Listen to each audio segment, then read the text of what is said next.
स्वागत है आप सभी को एग्ज़ाम रिजल्ट पर। आज पढ़ेंगे क्लास 8 का साइंस और इसमें जो चैप्टर बचा हुआ था चैप्टर 13 से लेकर के चैप्टर 19 तक जो चैप्टर दिया हुआ है उन सभी चैप्टर को चैप्टर वाइज एक एक प्रश्न को हम पढ़ेंगे, ठीक है। और इससे पहले हम चैप्टर 1 से लेकर के चैप्टर 12 तक का प्रश्न और उत्तर करा दिए हैं, ठीक है। तो आप वीडियो नहीं देखे हैं तो जाकर वीडियो देख लीजिएगा। तो बचा हुआ चैप्टर जो था 13 से लेकर 19 तक, आज की वीडियो में हम 13 से लेकर 19 तक चैप्टर वाइज जितने भी प्रश्न दिया हुआ है SCERT और NCERT बुक का, वो सभी प्रश्न आज हम चैप्टर वाइज एक एक करके पढ़ेंगे, ठीक है। तो फ्रेंड्स, चैनल को सब्सक्राइब नहीं किए हैं तो चैनल को सब्सक्राइब कर लीजिए ताकि आने वाली वीडियो जो क्लास 8 का हिस्ट्री होगा और ज्योग्राफी, इसकी सीधा जानकारी आपको सबसे पहले मिल जाएगी। तो आइए पढ़ते हैं क्लास 8 का साइंस। चैप्टर 13 से स्टार्ट करते हैं, 13 से शुरुआत करते हैं। हम चैप्टर 1 से लेकर के 12 तक पढ़ा चुके हैं। आप वीडियो नहीं देखे हैं तो जाकर वीडियो देख लीजिएगा। आज शुरुआत करते हैं चैप्टर 13 से, ठीक है। तो चैप्टर 13 से इसका लास्ट चैप्टर है चैप्टर 19। तो चैप्टर 13 से लेकर के चैप्टर 19 तक आज हम पढ़ेंगे, ठीक है। तो आइए शुरुआत करते हैं पहला क्वेश्चन से। पहला क्वेश्चन है आपके सामने। पहला प्रश्न है, तारे ग्रह चंद्रमा तथा आकाश के अन्य पिंड क्या कहलाते हैं? तो यह कहलाता है आपका खगोलीय पिंड, ठीक है। तारे, ग्रह, चंद्रमा तथा आकाश के अन्य पिंड क्या कहलाता है? खगोलीय पिंड कहलाता है। तो इसका राइट ऑप्शन हो जाएगा ऑप्शन बी, खगोलीय पिंड। अगले प्रश्न की ओर चलते हैं। अगला प्रश्न हमारा है, रात के समय आकाश में सबसे अधिक प्रदीप्त पिंड कौन है? देखिए, रात के समय आकाश में सबसे अधिक प्रतिदीप्त पिंड यह है आपका चंद्रमा। तो इसका राइट ऑप्शन हो जाएगा ऑप्शन सी, चंद्रमा, ठीक है। अगले प्रश्न की ओर चलते हैं। प्रश्न नंबर 3 है आपके सामने। प्रश्न नंबर 3 कह रहा है, किसके सहारे सभी जीव जीवित रहते हैं? तो ये आपका सूरज हो जाएगा, ठीक है। किसके सहारे? सूरज के सहारे। तो ऑप्शन डी इसका राइट आंसर हो जाएगा। अगले प्रश्न की ओर चलते हैं। अगला प्रश्न है आपके सामने, पृथ्वी सहित ग्रह किसकी परिक्रमा करते हैं? पृथ्वी सहित ग्रह किसकी परिक्रमा करते हैं? पृथ्वी भी एक ग्रह है, तो पृथ्वी सहित ग्रह किसकी परिक्रमा करते हैं? तो सूर्य का, ठीक है। पृथ्वी सहित ग्रह किसकी परिक्रमा करते हैं? तो सूर्य का हो जाएगा, ठीक है। पृथ्वी किसका परिक्रमा करती है? सूर्य का। अगले प्रश्न की ओर चलते हैं। अगला प्रश्न आपके सामने है, प्रश्न नंबर 5 है, जिस रात चंद्रमा बिल्कुल गोल दिखाई देता है और पूरी रात चमकता है, उस रात को क्या कहा जाता है? तो उसको कहते हैं पूर्णिमा की रात। पूर्णिमा की रात को चंद्रमा जो है ना पूरी चमकता है और वह क्या करते हैं? बिल्कुल गोल दिखाई देता है, ठीक है। तो उस रात को क्या कहते हैं? पूर्णिमा की रात कहते हैं। तो इसका आंसर हो जाएगा ऑप्शन ए, पूर्णिमा। आपका अगला प्रश्न है, प्रश्न नंबर 6 है आपके सामने। असंख्य तारे कहाँ होते हैं जो अपना प्रकाश उत्सर्जित करते हैं? तो ये होता है आकाश में, ठीक है। असंख्य तारे कहाँ होता है? आकाश में होता है। तो इसका आंसर हो जाएगा बी, आकाश। अगले प्रश्न की ओर चलते हैं। अगला प्रश्न है आपके सामने, तारे सूर्य की तुलना में कितना गुना अधिक दूर है? तो लाखों दूर, ठीक है। तारे जो है सूर्य की तुलना में लाखों दूर अधिक क्या है? दूर है। तो इसका ऑप्शन हो जाएगा ऑप्शन ए, लाखों दूर, ठीक है। तारे जो है ना सूर्य की तुलना में लाखों गुना अधिक दूर है। अगले प्रश्न की ओर चलते हैं। अगला प्रश्न आपका प्रश्न नंबर 8 है, किस स्थान पर न तो वायुमंडल है और न जल है? तो आपका ये चंद्रमा पर, ठीक है। चंद्रमा पर न ही तो वायु ही है और न ही जल है। तो इसका राइट ऑप्शन हो जाएगा ऑप्शन सी, चंद्रमा, ठीक है। चंद्रमा पर न ही वायु है, न हवा है और न ही पानी है। तो इसका राइट ऑप्शन हो जाएगा ऑप्शन सी, चंद्रमा। अगले प्रश्न की ओर चलते हैं। प्रश्न नंबर 9 है आपके सामने। प्रश्न नंबर 9 बोल रहा है, आकाश में सबसे अधिक चमकीला तारा कौन है? तो ये आपका सीरियस तारा जो है ना, यह सबसे अधिक चमकीला तारा है। ठीक है, सबसे अधिक चमकीला तारा यह सीरियस है। अगले प्रश्न की ओर चलते हैं। प्रश्न नंबर 10 है आपके सामने। प्रश्न नंबर 10 कह रहा है, प्रत्येक ग्रह एक निश्चित पथ पर सूर्य की परिक्रमा करते हैं। प्रत्येक ग्रह क्या करता है? सूर्य की परिक्रमा करता है। इस पथ को क्या कहा जाता है? देखिए, प्रत्येक ग्रह एक निश्चित पथ पर, ठीक है, एक निश्चित पथ पर क्या करता है? सूर्य की परिक्रमा करता है। तो उस पथ को क्या कहते हैं? जिस पथ पर प्रत्येक ग्रह सूर्य की परिक्रमा करता है, उस पथ को क्या कहते हैं? उसको कहते हैं कक्षा। ठीक है, क्या कहते हैं? कक्षा कहते हैं। तो इसका राइट ऑप्शन हो जाएगा ऑप्शन सी, कक्षा। ठीक है, अगले प्रश्न की ओर चलते हैं। प्रश्न नंबर 11 है आपके सामने। प्रश्न नंबर 11 है, पृथ्वी का एक उपग्रह कौन है? तो पृथ्वी का एक उपग्रह चंद्रमा है। तो इसका आंसर हो जाएगा ऑप्शन ए, चंद्रमा। ठीक है, चंद्रमा किसका उपग्रह है? पृथ्वी का। ठीक है, तो पृथ्वी का एक मात्र उपग्रह कौन है? तो यह आपका है चंद्रमा, याद रखिएगा। अगले प्रश्न की ओर चलते हैं। प्रश्न नंबर 12 है आपके सामने। ग्रहों में पृथ्वी का निकटतम पड़ोसी कौन है? तो ये शुक्र है। ठीक है, ग्रहों में पृथ्वी का निकटतम पड़ोसी कौन है? शुक्र ग्रह है ना, वो पृथ्वी के सबसे निकटतम पड़ोसी ग्रह है। तो ग्रहों में पृथ्वी का निकटतम पड़ोसी कौन है? ये आपका शुक्र ग्रह है। ठीक है, अगले प्रश्न की ओर चलते हैं। प्रश्न नंबर 13 है आपके सामने। प्रश्न नंबर 13 कह रहा है, सौर परिवार का सबसे बड़ा ग्रह कौन है? तो ये आपका बृहस्पति है। ठीक है, सौर परिवार का सबसे बड़ा ग्रह, सौर मंडल में सबसे बड़ा ग्रह ये कौन है आपका? सौर परिवार का ये आपका बृहस्पति है। बृहस्पति सबसे बड़ा ग्रह है सौर मंडल में। ठीक है, इतना बात याद रखिएगा। अगले प्रश्न की ओर चलते हैं। प्रश्न नंबर 14 है आपके सामने। 14 कह रहा है, क्षुद्र ग्रह किस कक्षाओं के बीच में पाया जाता है? तो यह मंगल और बृहस्पति, मंगल और बृहस्पति कक्षाओं के बीच में क्षुद्र ग्रह जो है ना पाया जाता है। ठीक है, याद रखिएगा, क्षुद्र ग्रह जो है ना मंगल और बृहस्पति कक्षाओं के बीच में पाया जाता है। तो इसका आंसर हो जाएगा ऑप्शन ए, मंगल और बृहस्पति। अगले प्रश्न की ओर चलते हैं। प्रश्न नंबर 15 है आपके सामने। 15 कह रहा है, वर्ण में हल्का लाल प्रतीत होने वाला ग्रह कौन है? वर्ण कहने का मतलब है रंग से। ठीक है, वर्ण कहने का मतलब है रंग से। तो रंग में हल्का लाल प्रतीत होने वाला ग्रह कौन है? यह तो ये आपका है मंगल। मंगल ग्रह है ना, यह क्या है? हल्का लाल है। ठीक है, तो वर्ण में हल्का लाल प्रतीत होने वाला यह ग्रह है आपका मंगल। ठीक है, मंगल जो है ना हल्का लाल प्रतीत होने वाला ग्रह है। अगले प्रश्न की ओर चलते हैं। प्रश्न नंबर 16 है आपके सामने। प्रश्न नंबर 16 कह रहा है, वैसे अदीप्त खगोलीय पिंड जो सूर्य की परिक्रमा एक निश्चित अक्ष पर घूमते करते हैं, उसे क्या कहा जाता है? तो उसके कहते हैं ग्रह। उसे क्या कहा जाता है? ग्रह कहा जाता है। ठीक है, ग्रह जो है ना वो क्या करता है? सूर्य की परिक्रमा करता है एक अक्ष पर। जितने भी ग्रह है, ठीक है, वो सभी ग्रह जो है ना वो सूर्य की परिक्रमा करता है एक निश्चित पथ पर। ठीक है, तो इसका आंसर हो जाएगा ग्रह। तो चैप्टर 13 में जितने भी दिया हुआ था ऑब्जेक्टिव प्रश्न वो समाप्त हुआ। अब हमारा अगला चैप्टर होगा चैप्टर 14। ठीक है, और चैप्टर का नाम है कोशिकाएं, हर जीव की आधारभूत संरचना।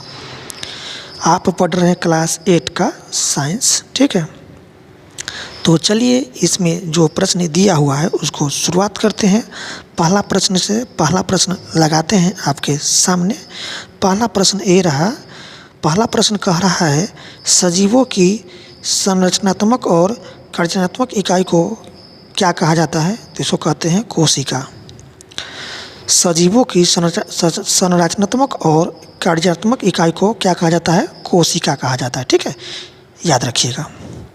अगले प्रश्न की ओर चलते हैं। प्रश्न नंबर 2 है आपके सामने। कोशिका की खोज सर्वप्रथम किसने किया था? तो ये करने वाला था रॉबर्ट हुक। किसने किया था? रॉबर्ट हुक ने किया था। ठीक है, कोशिका की खोज किसने किया था? रॉबर्ट हुक ने किया था। अगले प्रश्न की ओर चलते हैं। प्रश्न नंबर 3 है आपके सामने। प्रश्न नंबर 3 कह रहा है, इनमें से किसे बहुकोशिक कहा जाता है? तो इसमें ऑप्शन दिया है मानव, कुत्ता, मुर्गी। ये सभी बहुकोशिक नहीं है। तो इनमें से ये सभी क्या है? बहुकोशिक है। ठीक है, मानव, कुत्ता, मुर्गी ये सभी क्या है? बहुकोशिक है। तो इनमें से सभी इसका राइट ऑप्शन डी हो जाएगा। इनमें से सभी मानव, कुत्ता, मुर्गी ये सभी क्या है? बहुकोशिकीय जीव है। ठीक है, बहुकोशिकीय जीव है। अगले प्रश्न की ओर चलते हैं। प्रश्न नंबर 4 है आपके सामने। प्रश्न नंबर 4 कह रहा है, रॉबर्ट हुक ने कोशिका की खोज कब किया था? कोशिका का खोज रॉबर्ट हुक ने किया था और कब किया था? तो वही किया था 1665 में। याद रखिएगा, कोशिका की खोज रॉबर्ट हुक ने किया था और कब किया था? 1665 में। अगले प्रश्न की ओर चलते हैं। प्रश्न नंबर 5 है आपके सामने। प्रश्न नंबर 5 कह रहा है, प्रत्येक अंग छोटे भागों से बना होता है जिसे क्या कहा जाता है? तो इसको कहते हैं उत्तक। प्रत्येक अंग छोटे भागों से बना होता है जिसे क्या कहा जाता है? उत्तक कहा जाता है। तो इसका राइट ऑप्शन हो जाएगा ऑप्शन सी, उत्तक। अगले प्रश्न की ओर चलते हैं। प्रश्न नंबर 6 है आपके सामने।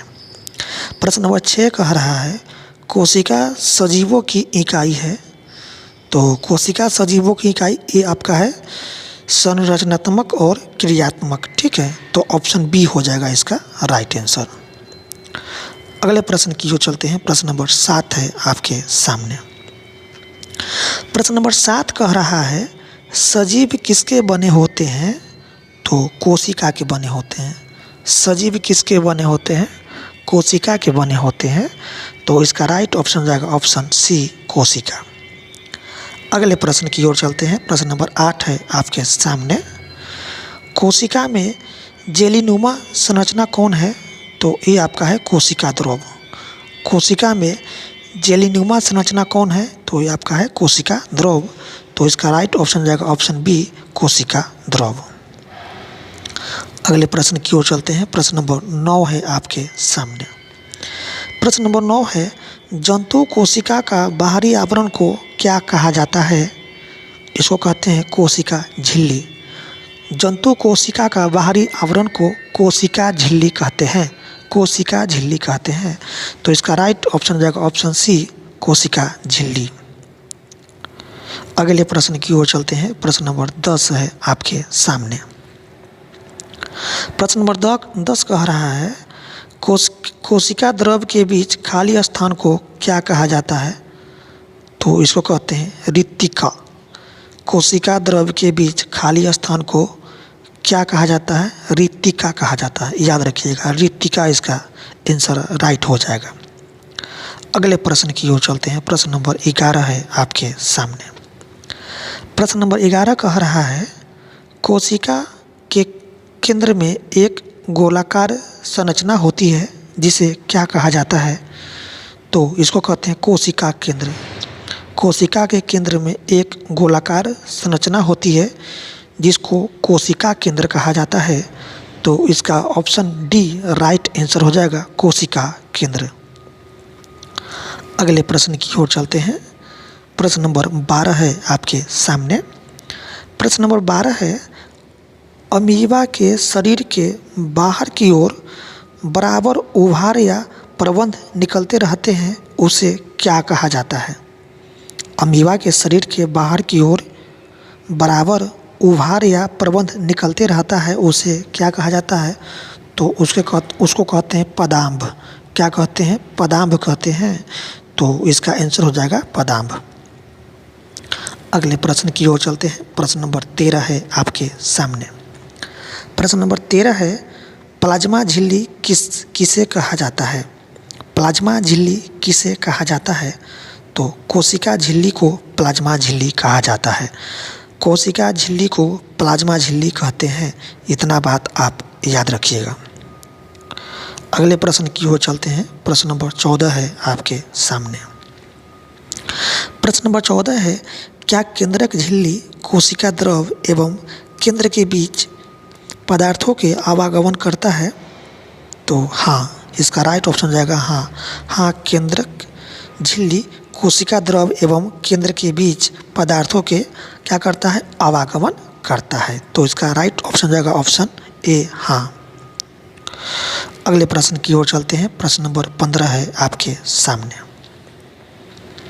प्रश्न नंबर 15 कह रहा है, पादप तथा जंतु कोशिका दोनों कोशिकाओं में क्या पाया जाता है?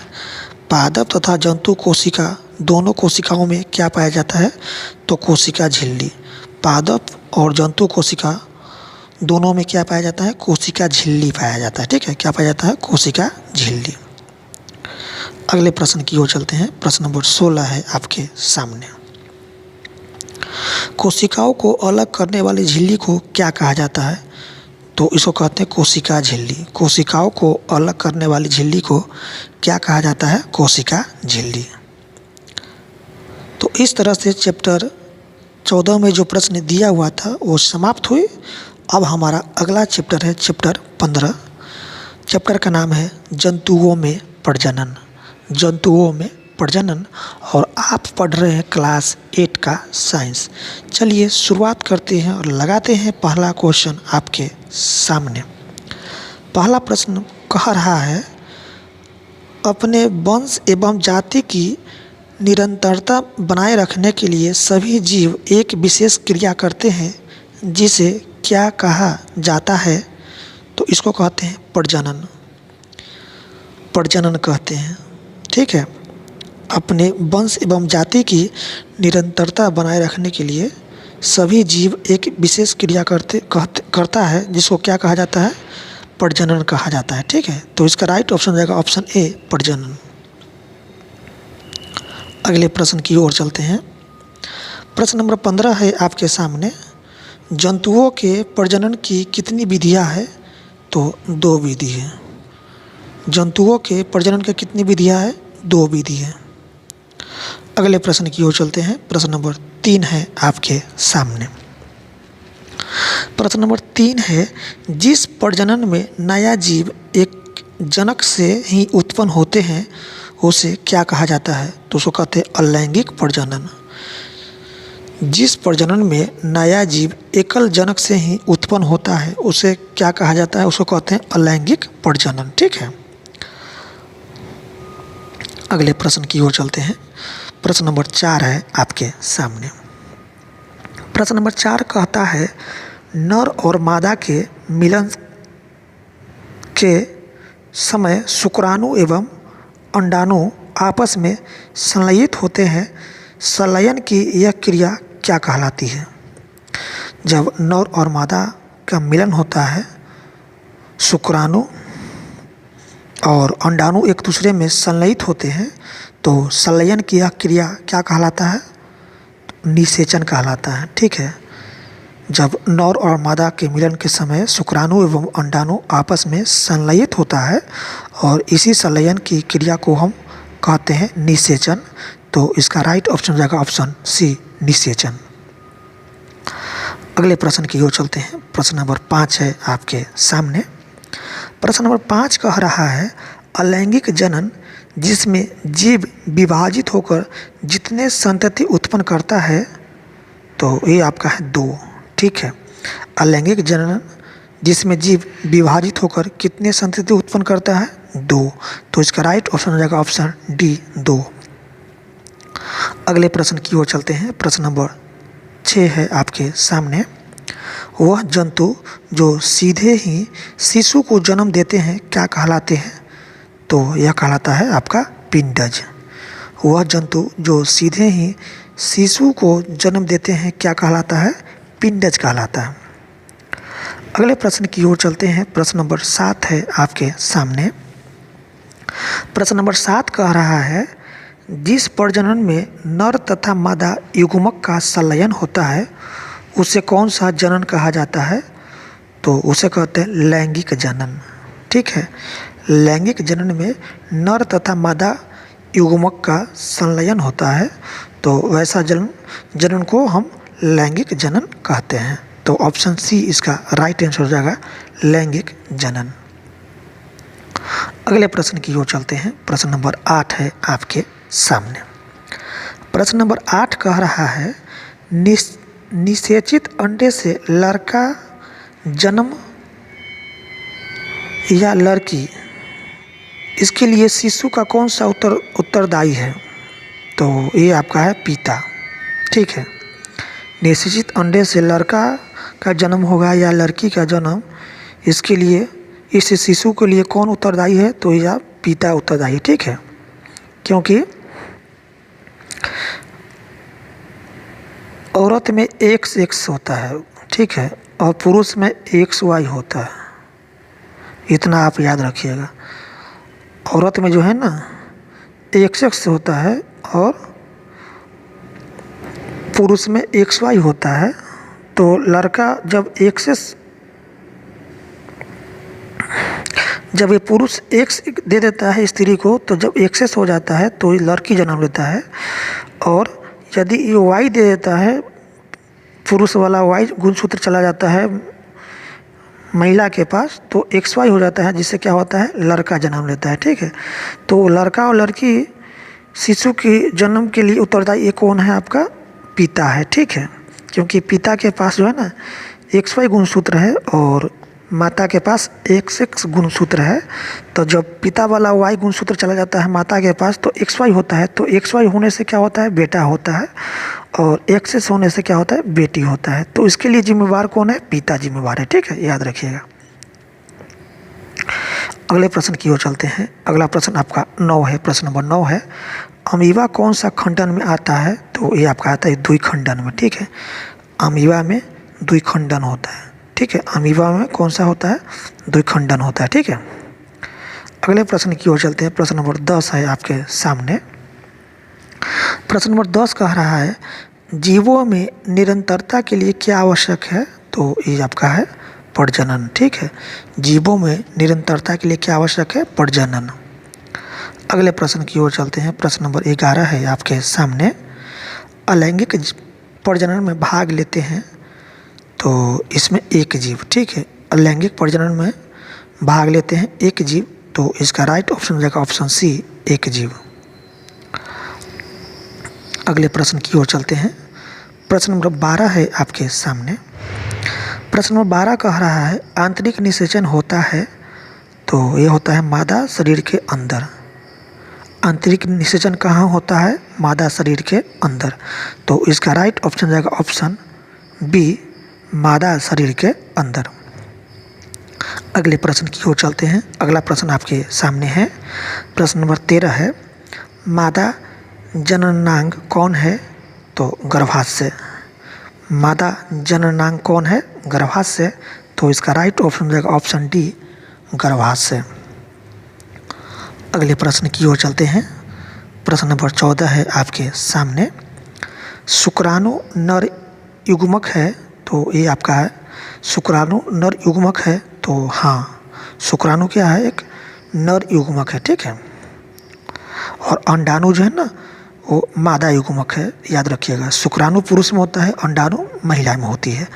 तो शुक्राणु है ना, यह नर युग्मक है। ठीक है, याद रखिएगा। तो इसका ऑप्शन बी हो जाएगा। हाँ, अगले प्रश्न की ओर चलते हैं। प्रश्न नंबर 15 है आपके सामने। संतान की उत्पत्ति किससे होती है?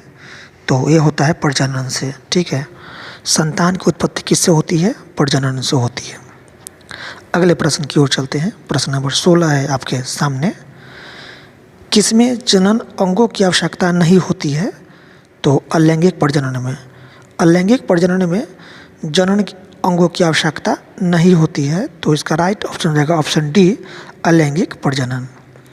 तो इस तरह से चैप्टर 15 में जो दिया हुआ था क्वेश्चंस वो समाप्त हुआ।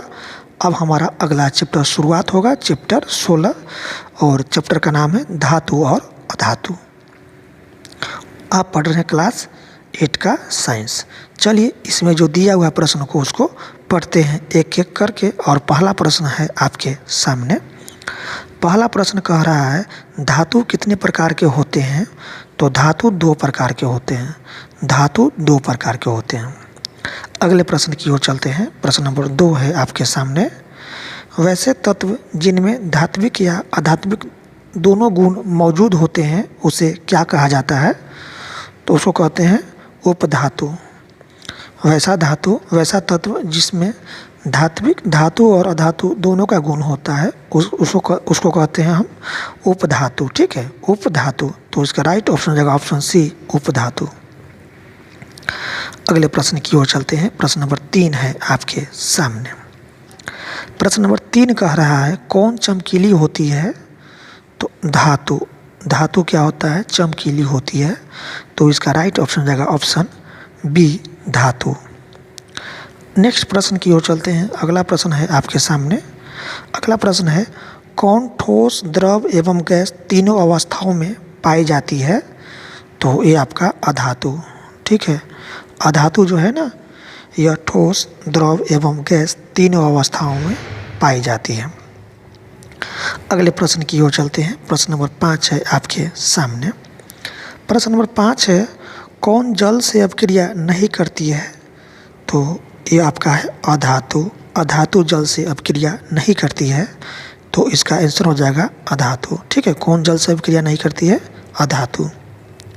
अगले प्रश्न की ओर चलते हैं। प्रश्न नंबर 6 है आपके सामने। प्रश्न नंबर 6 कह रहा है ऑक्सीजन से अभिक्रिया करके अम्लीय ऑक्साइड कौन बनाती है?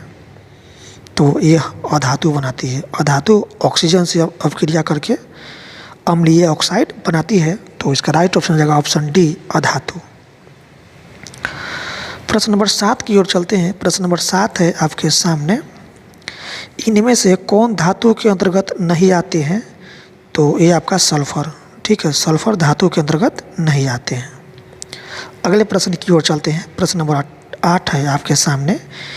किसका उपयोग उर्वरकों में जल शुद्धिकारक, एंटीबायोटिक दवा, पटाखों आदि को बनाने में किया जाता है? तो ये आपका है अधातु।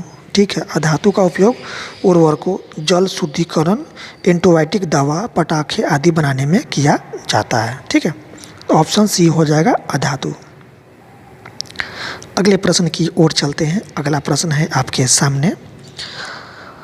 प्रश्न नंबर 9 है निम्नलिखित में से किसको पिघलाकर नया रूप दिया जा सकता है? तो ये है आपका लोहा। लोहे को पिघलाकर हम किसी भी रूप में इसको बना सकते हैं या ढाल सकते हैं। तो इसका आंसर हो जाएगा लोहा। अगले प्रश्न की ओर चलते हैं। प्रश्न नंबर 10 है आपके सामने। प्रश्न नंबर 10 कह रहा है निम्न में से किसे पीटकर चादरों में परिवर्तन किया जा सकता है? तो ये आपका है जिंक। ठीक है, जिंक है इसका आंसर, ऑप्शन बी हो जाएगा जिंक। जिंक को पीटकर चादरों में परिवर्तन किया जा सकता है। अगले प्रश्न की ओर चलते हैं। प्रश्न नंबर 11 है आपके सामने।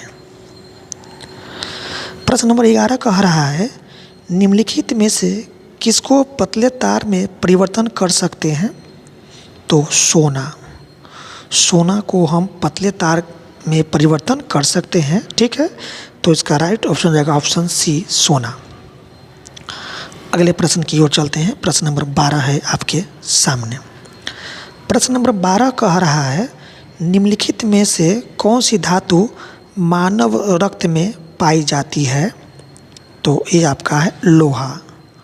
लोहा जो है ना एक धातु होता है, ठीक है, जो हमारे शरीर में पाई जाती है, मानव रक्त में पाई जाती है लोहा। ठीक है, तो यहाँ पर क्वेश्चन आ जाएगा कि निम्नलिखित में से कौन सी धातु मानव रक्त में पाई जाती है? तो इसका आंसर हो जाएगा लोहा। अगले प्रश्न की ओर चलते हैं। प्रश्न नंबर 13 है आपके सामने। प्रश्न नंबर 13 कह रहा है सबसे पुराना धातु कौन है? तो ये आपका है तांबा, सबसे पुराना धातु। ठीक है, तांबा। अगले प्रश्न की ओर चलते हैं। प्रश्न नंबर 14 है आपके सामने। प्रश्न नंबर 14 कह रहा है कौन तन्य होती है? तो ये धातु। धातु क्या होता है? तन्य होती है। ठीक है, अगले प्रश्न की ओर चलते हैं। प्रश्न नंबर 15 है आपके सामने। प्रश्न नंबर 15 कह रहा है इनमें से कौन एक अधातु है परंतु विद्युत का सुचालक है? तो ग्रेफाइट, याद रखिएगा, ग्रेफाइट एक अधातु है लेकिन विद्युत का सुचालक है। ठीक है, तो कौन जो है ना अधातु होते हुए विद्युत का सुचालक है? तो ये आपका हो जाएगा ग्रेफाइट। ठीक है, ग्रेफाइट क्या है? अधातु है और यह क्या है? विद्युत का सुचालक है। इतना बात आप याद रखिएगा। अब हमारा अगला चैप्टर होगा चैप्टर 17। ठीक है, चैप्टर 17 होगा हमारा अगला चैप्टर और चैप्टर का नाम है किशोरावस्था की ओर। ठीक है, चलिए इसमें जो दिया हुआ है प्रश्न को उसको एक एक करके पढ़ लेते हैं। पहला प्रश्न है आपके सामने। पहला प्रश्न है मानव जीवन की वह अवधि जब शरीर में ऐसे परिवर्तन होते हैं जिनके कारण शरीर जनन योग्य बन जाता है उसे कहा जाता है? तो उसको कहते हैं किशोरावस्था, बाल्यावस्था और शिशुअवस्था। ठीक है,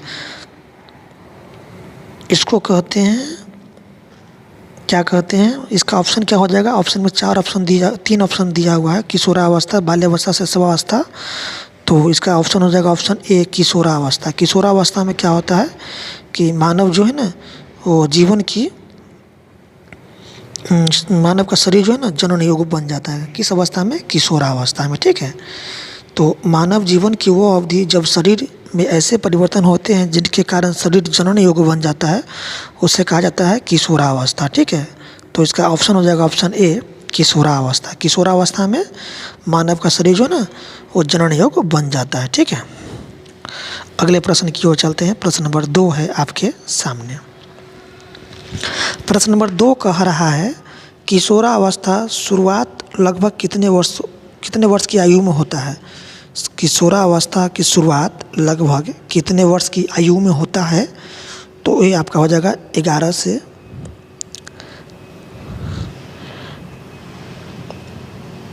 11। ठीक है, 1 से 11 हो जाएगा। ठीक है,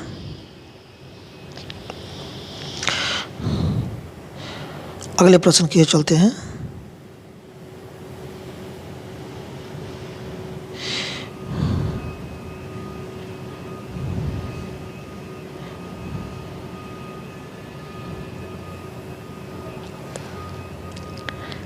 प्रश्न कह रहा है किशोरावस्था की शुरुआत लगभग कितने वर्षों में की आयु में हो जाता है? तो ये आपका हो जाएगा 15 से 20 हो जाएगा। ठीक है, 15 से 20 हो जाएगा। अगले प्रश्न की ओर चलते हैं। प्रश्न नंबर 3 है आपके सामने। यौवनावस्था में जनन क्षमता का विकास होना क्या कहलाता है? तो ये आपका कहलाता है यौवना आरंभ। ठीक है, यौवना आरंभ। अगले प्रश्न की ओर चलते हैं। प्रश्न नंबर 4 है आपके सामने। यौवना आरंभ होने पर किसमें वृद्धि होती है? तो लंबाई में। ठीक है, यौवना आरंभ होने पर किसमें वृद्धि होती है? लंबाई में। अगले प्रश्न की ओर चलते हैं। प्रश्न नंबर 5 है आपके सामने। किस अवस्था में शरीर में तेज़ी से वृद्धि होती है? तो किशोरावस्था में। ठीक है, किशोरावस्था में शरीर में तेज़ी से वृद्धि होती है। अगले प्रश्न की ओर चलते हैं। प्रश्न नंबर 6 है आपके सामने। किस वर्ष तक लड़के तथा लड़कियां अपनी अधिकतम लंबाई में वृद्धि कर सकते हैं? तो ये आपका है 18 वर्ष तक। ठीक है, 18 वर्ष तक लड़के या लड़कियां अपनी अधिकतम लंबाई में वृद्धि कर सकते हैं। अगले प्रश्न की ओर चलते हैं। प्रश्न नंबर 7 है। बच्चे की लंबाई किसकी आनुवंशिक लक्षणों पर निर्भर करता है? तो माता और पिता दोनों पर। ठीक है, बच्चे की लंबाई जो है ना वो किसके आनुवंशिक लक्षणों पर निर्भर करता है? तो माता और पिता दोनों। ठीक है, तो ऑप्शन हो जाएगा ऑप्शन सी दोनों पर। अगले प्रश्न की ओर चलते हैं। प्रश्न नंबर 8 है आपके सामने। प्रश्न नंबर 8 कह रहा है किस अवस्था में प्रवेश करते ही लड़कों का आवाज़ ककरस तथा लड़कियों की आवाज़ मधुर हो जाती है? तो किशोरावस्था में। ठीक है, किशोरावस्था में प्रवेश करते ही लड़कों का आवाज़ कर्कश तथा लड़कियों की आवाज़ मधुर हो जाती है। ठीक है, अगले प्रश्न की ओर चलते हैं। प्रश्न नंबर 9 है आपके सामने। प्रश्न नंबर 9 कह रहा है कि स्त्रियों में जनन अवस्था का प्रारंभ यौनावस्था की शुरुआत किस अवस्था से होती है? तो ये आपका होता है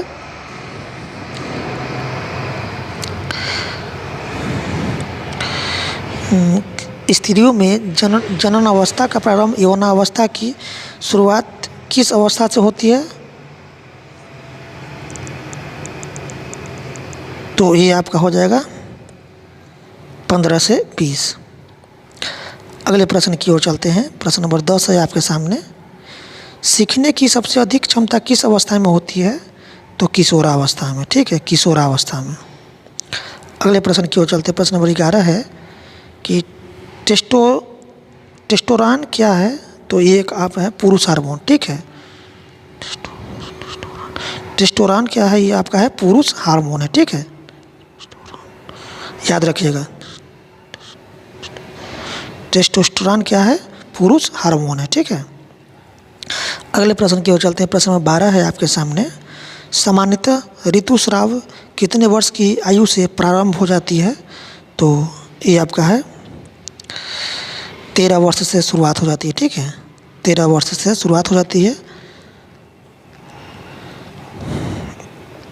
अगले प्रश्न की ओर चलते हैं। प्रश्न नंबर 13 है आपके सामने कि स्वर में बदलाव किस अवस्था में होता है? तो किशोरावस्था में। ठीक है, अगले प्रश्न की ओर चलते हैं। प्रश्न नंबर 14 है, क्या पहले ऋतुस्राव को रोजा दर्शन कहते हैं? तो हाँ, ठीक है, पहले ऋतुस्राव को क्या कहते हैं? रोज धर्म या रोजा दर्शन कहते हैं। अगले प्रश्न की ओर चलते हैं। प्रश्न नंबर 15 है आपके सामने। स्त्रियों की आयु 45 से 50 वर्ष तक की अवस्था को क्या कहा जाता है? तो इसको कहते हैं रजो निर्वृत्ति कहते हैं। ठीक है, स्त्रियों की आयु 45 से 50 वर्ष की अवस्था को क्या कहा जाता है? रजो निर्वृत्ति कहा जाता है। ठीक है, अगले प्रश्न की ओर चलते हैं। प्रश्न नंबर 16 है आपके सामने। शरीर के अंदर कौन ग्रंथि होते हैं जो विभिन्न स्थानों पर होते हैं, जो लक्षणों के नियंत्रण तथा शरीर के विभिन्न अंगों के बीच समन्वय स्थापित करते हैं? तो ये आपका है अंतःस्रावी ग्रंथि। ठीक है, अंतःस्रावी ग्रंथि। और हमारा अगला चैप्टर है चैप्टर 18। चैप्टर का नाम है ध्वनियाँ तरह तरह की। ठीक है, चलिए इसमें दिया हुआ प्रश्न को उसको पढ़ते हैं। पहला प्रश्न है, कान से हम जो कुछ सुनते हैं उसे क्या कहा जाता है? उसको कहते हैं ध्वनि।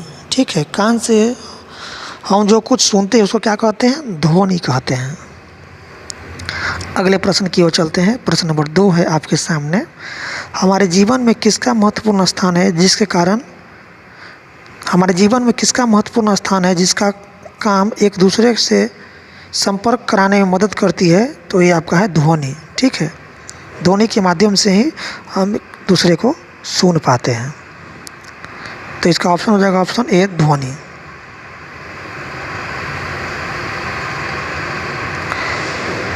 अगले प्रश्न की ओर चलते हैं। प्रश्न नंबर 3 है आपके सामने। ध्वनि किससे उत्पन्न होती है? तो ये आपका कंपन से। ध्वनि किससे उत्पन्न होती है? कंपन से। अगले प्रश्न की ओर चलते हैं। प्रश्न नंबर 4 है आपके सामने। प्रश्न नंबर 4 है,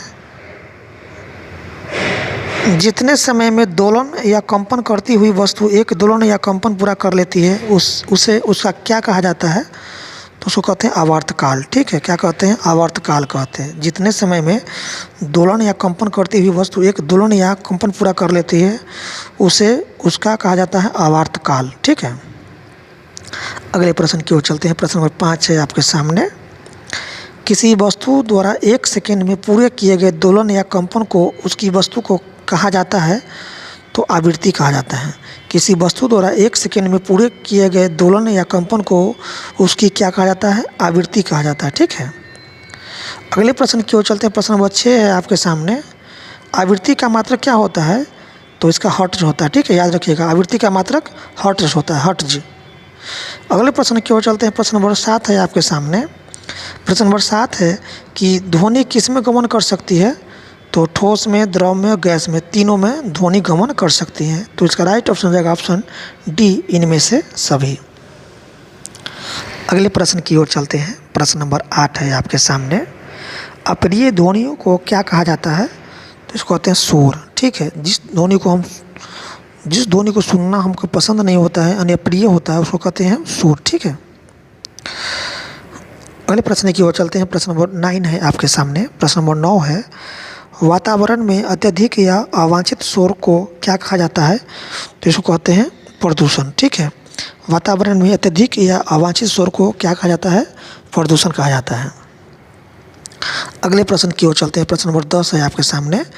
ध्वनि को हम जिस ज्ञानेंद्रियों द्वारा सुनते हैं उसे क्या कहा जाता है? उसको कहते हैं कान। ठीक है, ध्वनि को हम जिस ज्ञानेंद्रियों द्वारा सुनते हैं उसको क्या कहा जाता है? कान। कान के द्वारा ही हम ध्वनि को सुनते हैं। ठीक है, अगले प्रश्न की ओर चलते हैं। प्रश्न नंबर 11 है आपके सामने। प्रश्न नंबर 11 कह रहा है कि कान मुख्यतः कितने भागों में बटा होता है? तो 3 भागों में। ठीक है, 3 भागों में। अगले प्रश्न की ओर चलते हैं। प्रश्न नंबर 12 है कि कान के मध्य भाग में पतली झिल्ली रहती है जिससे क्या कहा जाता है? उसको कहते हैं कर्णपटह। ठीक है, कान के मध्य भाग में पतली झिल्ली रहती है जिससे क्या कहा जाता है? कर्णपटह कहते हैं। ठीक है, कर्णपटह इसका राइट आंसर हो जाएगा। अगले प्रश्न की ओर चलते हैं। प्रश्न नंबर 13 है कि अश्रव्य ध्वनि कहलाते हैं। तो 20 हर्ट्ज से कम आवृत्ति वाला ध्वनि जो होता है ना, यह अश्रव्य ध्वनि कहलाता है। अगले प्रश्न की ओर चलते हैं। प्रश्न नंबर 14 है आपके सामने। प्रश्न नंबर 14 कह रहा है कि प्रति सेकेंड होने वाले दोलनों की संख्या को क्या कहा जाता है? तो इसको कहते हैं आवृत्ति। प्रति सेकेंड होने वाले दोलनों की संख्या को क्या कहते हैं? आवृत्ति कहते हैं। तो इसका राइट ऑप्शन जाएगा ऑप्शन डी, आवृत्ति। अगले प्रश्न की ओर चलते हैं। प्रश्न नंबर 15 है आपके सामने। प्रश्न नंबर 15 कह रहा है जब किसी कंपित वस्तु का आयाम अधिक होता है तो इसके द्वारा उत्पन्न ध्वनि क्या होती है? तो प्रबल होती है। क्या होती है? प्रबल होती है। तो इस तरह से दिया हुआ चैप्टर 18 में जो प्रश्न दिया हुआ था वो सभी समाप्त हुआ। अब हमारा अगला चैप्टर शुरुआत होगा, चैप्टर 19 वायु एवं जल प्रदूषण की समस्या। ठीक है, तो आइए शुरुआत करते हैं पहला क्वेश्चन से। पहला प्रश्न है आपके सामने। पहला प्रश्न है, पृथ्वी के चारों ओर गैसों का एक आवरण है जिसे क्या कहा जाता है? तो इसको कहते हैं वायुमंडल। क्या कहते हैं? वायुमंडल कहते हैं। ठीक है, अगले प्रश्न की ओर चलते हैं। प्रश्न नंबर 2 है आपके सामने। जो सजीव के हानिकारक होते हैं उसे क्या कहा जाता है? तो उसको कहते हैं वायु प्रदूषण। ठीक है, अगले प्रश्न की ओर चलते हैं। प्रश्न नंबर 3 है आपके सामने। कौन अधिक मात्रा में carbon monoxide, carbon dioxide, nitrogen oxide तथा धुआं उत्पन्न करते हैं? तो ये वाहन। ठीक है, वाहन जो है ना, carbon monoxide, carbon dioxide, nitrogen oxide तथा धुआं उत्पन्न करता है। ठीक है, सबसे अधिक मात्रा में। तो इसका राइट ऑप्शन जाएगा ऑप्शन डी, वाहन। अगले प्रश्न की ओर चलते हैं। प्रश्न नंबर 4 है आपके सामने। किसमें अनेक गैस मिश्रित होते हैं? तो हवा में। हवा क्या है? गैसों का मिश्रण है। तो हवा में अनेक गैसों क्या है? मिश्रित होते हैं। ठीक है, तो इसका राइट ऑप्शन हो जाएगा ऑप्शन ए, हवा। अगले प्रश्न की ओर चलते हैं। प्रश्न नंबर 5 है आपके सामने। प्रश्न नंबर 5 कह रहा है मानव के श्वसन के लिए क्या आवश्यक है? तो ऑक्सीजन। ठीक है, मानव के श्वसन के लिए क्या आवश्यक है? ऑक्सीजन। तो इसका राइट ऑप्शन हो जाएगा option C, option B, oxygen. अगले प्रश्न की ओर चलते हैं। अगला प्रश्न है आपके सामने। पौधों के श्वसन के लिए क्या आवश्यक है? तो कार्बन डाइऑक्साइड। मानव के लिए ऑक्सीजन और पौधों के श्वसन के लिए कार्बन डाइऑक्साइड आवश्यक है। ठीक है, अगले प्रश्न की ओर चलते हैं। प्रश्न नंबर 7 है आपके सामने। प्रश्न नंबर 7 कह रहा है गंगा नदी का जल किस अस्तित्व के कारण खतरे में पड़ गया है? तो इसका कारण है जल प्रदूषण के कारण। ठीक है, जल प्रदूषण के कारण गंगा नदी का जल का अस्तित्व वह खतरे में पड़ गया। ठीक है, अगले प्रश्न की ओर चलते हैं। प्रश्न नंबर 8 है आपके सामने।